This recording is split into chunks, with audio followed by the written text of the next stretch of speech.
Hello everyone and welcome. Make a cup of your favorite drink and get comfortable because this is a wonderful time for news stories from YellowCat. Send your own stories in the comments below and maybe they'll be in our new video. Homeowners of Reddit, what's your HOA horror story? I own a condominium, apartment-style individually owned units for those that aren't familiar. I could regale you with so much craziness. The HOA itself is terrible, but even worse seems to be the management companies they hire. I'll recount my first interaction with them. I first became engaged when they slapped us with a $10,000 special assessment fee soon after I moved in. Went to the meeting and it seriously felt like I was on Jerry Springer. To this day, I'm still unclear on what are facts versus speculations, but at least some of it was very much real. The night before this meeting, some angry neighbor types had brought in the cops and news organization to publicly arrest and shame the building manager and assistant, staff members for the management company hired by the board, over a large chunk of missing money. Now, the manager seemed like she was maybe into some mess, but this poor assistant was a woman in her 60s that had always been very kind and helpful to me and didn't directly even do the budgets. She teared up afterwards telling me how it was the worst experience of her life being strip searched and treated like a degenerate in jail. She quickly quit and moved to a new city. Back to that night, there's a faction of homeowners out for even more blood, reveling in the arrests and convinced that not just both the staff but the board members themselves must be prosecuted as well. The claims made were mainly that the management company had been making unsavory deals with contractors, leading to overcharging for work that was often inadequate.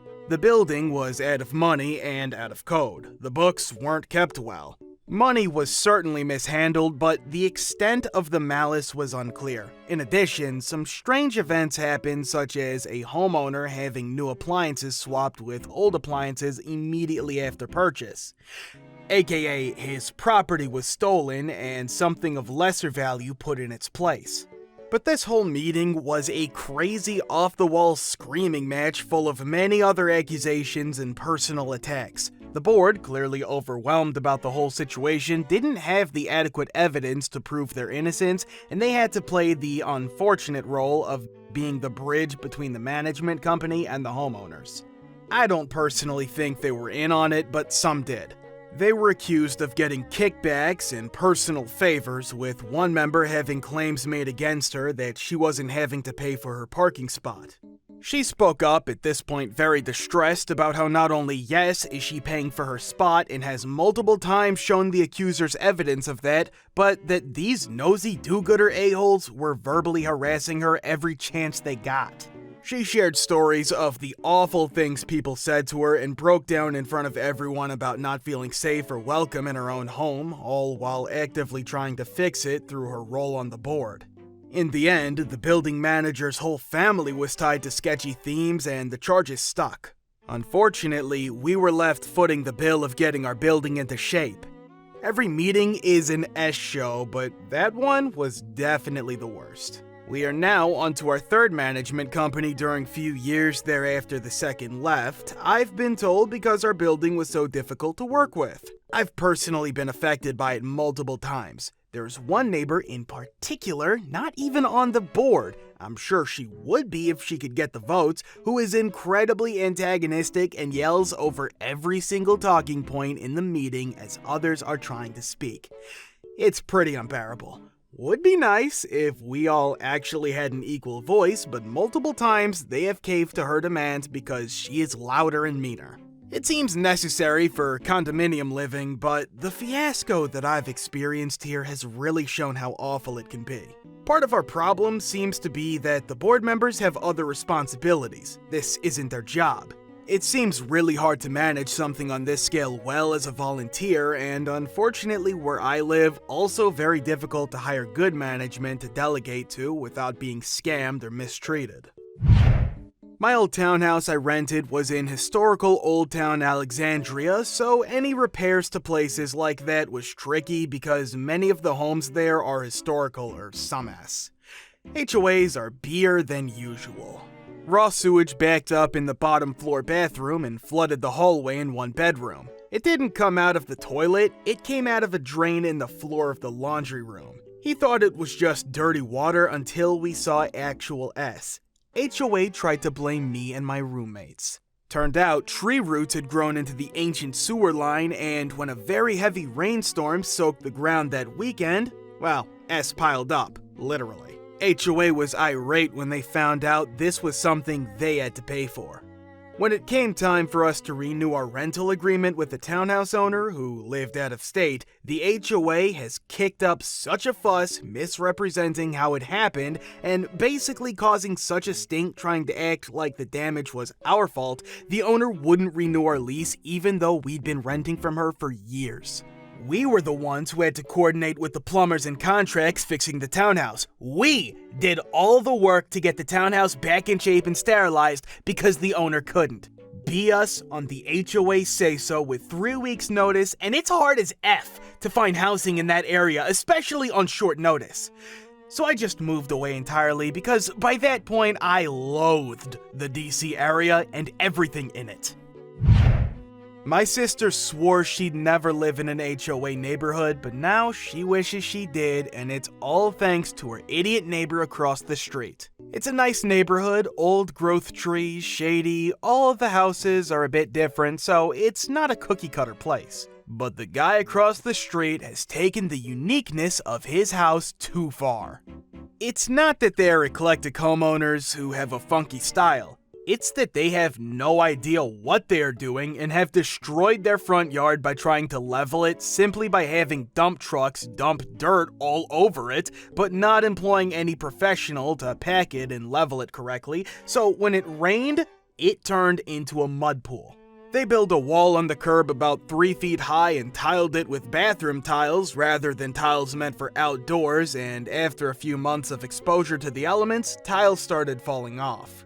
They had what could have been a pretty cedar fence installed along their property, but they installed it themselves, so the posts are all cattywampus, and now it's leaning every which way like it's drunk. Most recently, they put a circular paved driveway in front of their tiny house that has a badly leveled yard too small for such a driveway. They then installed a giant parking lot lamppost in the middle of the driveway, like one you see in huge mall parking lots. Not a pretty short or ornamental one. Their front door is the eye-watering weird bright blue shade that doesn't match the rest of the neutral tones paint job on the house. And they have 2 giant concrete Chinese-style lions at either side of the driveway, one of which the husband hit with his car shortly after it was installed, so it's missing half its side. My sister and brother-in-law see this monstrosity from their den window all day long, and it's so painful. I don't live there, so laugh at it, but holy S, that house is effed up. Not a homeowner, but work for a company that manages them. Apparently, in southern states that is not mine, trees are valuable. Okay, sure, I get it. However, one homeowner claims that 2 trees and their roots in her front yard, each lot has 2 trees, are growing into her plumbing pipes and breaking them. She has spent like thousands of dollars fixing her foundation alone. I acquired the association during the process. Both of us came to an agreement that she could remove the trees and just plant them somewhere else. They would still be in the front yard, but just not on some water lines. I let the association know. It was reasonable, and I had been through this with dozens of associations before. Your property is more important than some aesthetics. The association straight up told me no. She can remove 1 tree, but she has to pay to replant. That's actually really typical, but she will not remove the other one. I tried to explain this woman cannot keep fixing her pipes, but they straight told me that moving into the place meant she accepted the plumbing issues. That is not disclosed anywhere in the resale certificate or documents. I never heard of such a demand. I had to call her back and tell her what the association said. She's definitely gonna sue, and it baffles me that there's no reason for it. Not a member of a homeowners association, but I live in a small town where a lot of people know each other. I moved in this past November on the corner of the main road and a road where a bunch of members of the family live. You know, that family that seems to run everything like the fire department, the big business, and is on all of the town boards. One of them added me to the neighborhood mailing list after hunting me down on Facebook right before I got rid of it, so they do occasionally email people about things that are going on, kind of like a more direct front porch forum. I walked out to get my mail probably the third night I was in town and a car drove by. I didn't even look at it because it's a car on a street that isn't very short.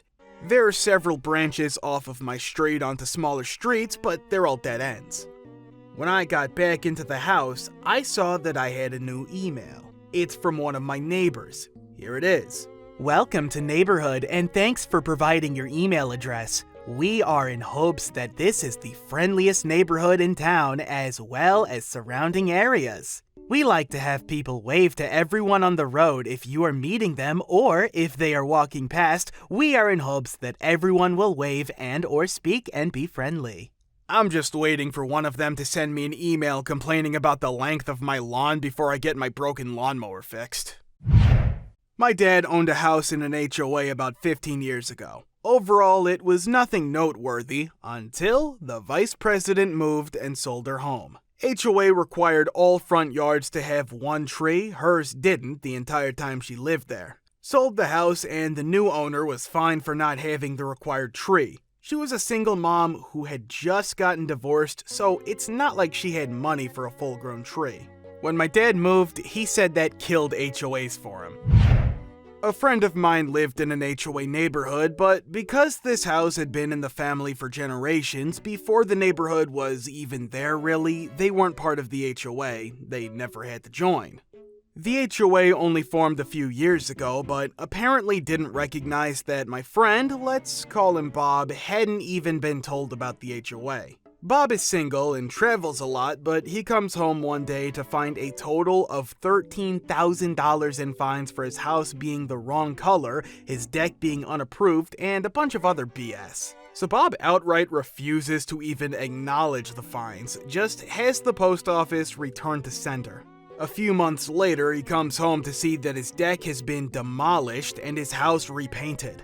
Apparently, the HOA had granted itself the right to correct any violations of exterior appearance upon failure to pay the relevant fines. Unlucky for the HOA, Bob happens to be a former lawyer. He quit the practice a few years prior to help the family business, but Bob still knows how to lawyer. Bob sues the HOA and the HOA smugly thinks it's a clear-cut case in their favor. Bob only had to say a few words in his statement, most of which was, "I'm not effing part of the HOA."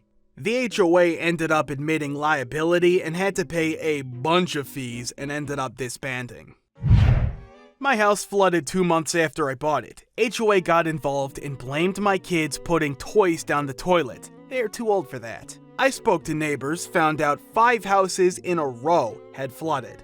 We all got together and demanded an investigation by an independent plumber. Long story short, our HOA owns the sewage and water lines under all the houses that connect to city water. They had not been repaired for years or flushed out and were made of a material that eroded underground. It backflowed raw sewage into the 5 houses affected and flooded the grassy areas with sewage also. All my neighbors are senior citizens. The HOA admitted responsibility and held an emergency meeting to repair damage. My house was done last and I agreed with that because the other ladies are 70 plus and wheelchair bound or disabled. I'm under 40. By the time my house was done, the sewage had been wiped up from the tile floor and treated with fungal chemicals, but mold was growing in master shower and carpet was destroyed. They had to replace brand new carpet in bedrooms, drywall, paint new drywall, a color I chose, and retile my whole shower. When old shower tile was torn out, plumbing wasn't to code, so that was done too. They spent about $15,000 on my house alone. I also told the HOA never to accuse my kids again. Thank you for watching. Guys, thank you for all of the support and likes. Subscribe to the channel if you're not subscribed yet. See you next time.